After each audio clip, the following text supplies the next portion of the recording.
أسد الدبلوماسية ناصر بوريطة باقي محيح وباقي مهيب على اللاذقين.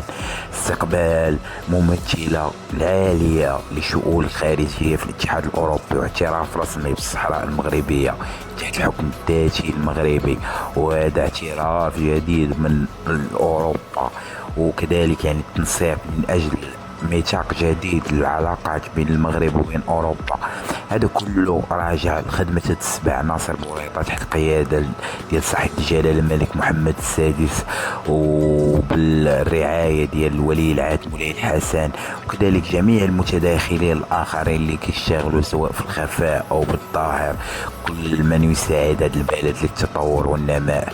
عاشت المغرب ولا عاش من خانها.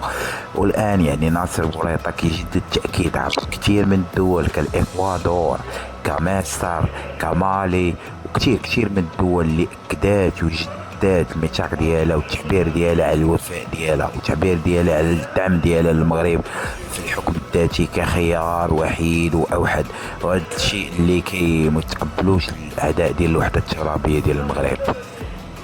خلكم مشتركين وفعلوا